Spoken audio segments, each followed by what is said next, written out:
ഇന്ന് നമ്മുടെ ജോലി സ്ഥലത്ത് പോയിട്ടാകുമ്പോഴാണ് അവിടെയെല്ലാം ഇങ്ങനെ ചോര പോലെ ആടെ ഇൻ്റർലോക്കിലെല്ലാം കാണുന്നുണ്ടായിരുന്നു. അപ്പോൾ എനിക്ക് സംശയം ഉണ്ടായിരുന്നു. അപ്പോൾ നോക്കുമ്പോഴത്തേക്ക് പറഞ്ഞു ഒരാൾ, അവർ നായി ചോര കാക്കി ചോര വന്നിട്ട് അങ്ങോട്ട് പോയിട്ടുണ്ടെന്ന് പറഞ്ഞു. ഞാൻ എന്നിട്ട് പുറത്തേക്ക് പോയി നോക്കുമ്പോഴത്തേക്ക് ഒരു നായ അവിടെ കിടക്കുന്നുണ്ട്. ആ നായിനെ വിളിച്ചിട്ടാകുമ്പോൾ അപ്പോൾ എനിക്ക് പരിചിത നായി തന്നെ, നമ്മൾ സ്ഥിരം അവിടെ കാണുന്ന നായി തന്നെ. വിളിച്ചിട്ടാകുമ്പോൾ എൻ്റെ പിറകെ തന്നെ വന്നു, അവിടെ ഷോപ്പിലേക്ക് വന്നു. ഞാൻ മരുന്ന് വാങ്ങിക്കുന്നവരെ അവിടെ റോഡ് സൈഡിൽ നിന്നു. വിളിച്ചിട്ടാകുമ്പോൾ എൻ്റെ പിറകെ വന്നിട്ട് തെരുനായാണ് കേട്ടോ. എനിക്കങ്ങനെ പരിചയമൊന്നുമില്ല, അവിടെ സ്ഥിരം കാണുന്ന നായാണ്. ചില പലപ്പോഴും ഇങ്ങനെ ആക്കിയിട്ട് ഇങ്ങനെ വിളിക്കുമ്പോൾ വരുന്ന നായാണ്. അപ്പോൾ ചോര കണ്ടു നോക്കുമ്പോഴത്തേക്ക് നല്ല കാലിൻ്റെ ആ കാൽപാദത്തിൻ്റെ അടിഭാഗം നല്ല ചോര വരുന്നുണ്ടായിരുന്നു. അത് ആദ്യം ഒരു പേടി ഉണ്ടായിരുന്നു, പിടിച്ച് കടിക്കുമെന്ന ഇതൊക്കെ ഉണ്ടായിരുന്നു. എന്നാലും അത് വിളിച്ച് വന്ന് പിന്നെ മെല്ലെ കെട്ടാൻ നോക്കുന്നതാണ് ഇപ്പോൾ ഞാൻ ചെയ്യുന്നത്.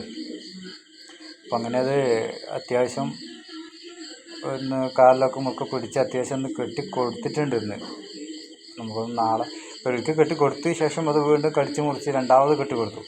അത് രണ്ടാമത് കെട്ടി കൊടുത്തപ്പോൾ നാളത്തേക്ക് ഉണങ്ങോ ഇല്ലയോ എന്നറിയില്ല. അത് പോയിട്ട് നോക്കണം ചോര വരുന്നുണ്ട്. എന്നാ പറ്റിയെന്ന് അറിയില്ല. നല്ല ചോര വരുന്ന അവിടെ ഇൻ്റർലോക്കിലെല്ലാം ചോര. രാവിലെ പോകുമ്പോഴത്തേക്ക് ഞാൻ ഒരാൾ വെള്ളം ഒഴിച്ചിട്ട് കഴുകുന്നുണ്ട്, ഒരാളിങ്ങനെ നോക്കുന്നുണ്ട്. അങ്ങനെയൊക്കെ ഉണ്ടായത്.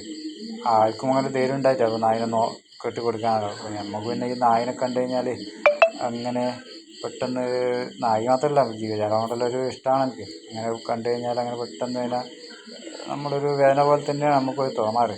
അപ്പോൾ അങ്ങനെ ഒരു മരുന്ന് പരുത്തി വാങ്ങിച്ചു. സിപ്ലാഡ് എൻ്റെ അടുത്ത് ഉണ്ടായിരുന്നു അവിടെ. അപ്പോൾ അതും കൂട്ടി മുറിവ് വെച്ച് കെട്ടിയിട്ടുണ്ട്.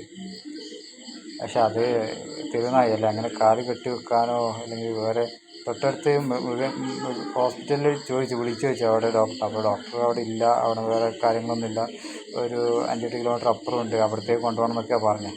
അതുകൊണ്ടിപ്പോൾ ഞാൻ തന്നെ നോക്കി ഒരു ഇതെടുത്തതാണ്. പരമാവധി കെട്ടി കൊടുത്തിട്ടാണ് ഉള്ളത്. എന്താണെന്നറിയില്ല, നമുക്ക് നാളെ പോയി നോക്കണം. അത് ഒക്കെ മുറിവ് ഉണങ്ങിയോ എങ്ങനെയാണ് അതിൻ്റെ അടിക്ക് ഇങ്ങനെ ചോര വരുന്നത്. ഭയങ്കരമായിട്ട് ചോര വരുന്നുണ്ടായി, ചോര നല്ല രീതിയിൽ വരുന്നുണ്ടായി. എങ്ങനെയാണ് അങ്ങനെ വന്നതെന്ന് ഒരു ഐഡിയ ഇല്ല. വണ്ടി കയറിയതാണോ? പക്ഷെ വണ്ടി കയറി കാല് പൊളിഞ്ഞതിൻ്റെ പാടൊന്നും കാണുന്നില്ല. അപ്പോൾ അടിയിൽ കുപ്പിച്ചിലുണ്ടായില്ല, അങ്ങനത്തെ ഒരു ചോര കണ്ടേ.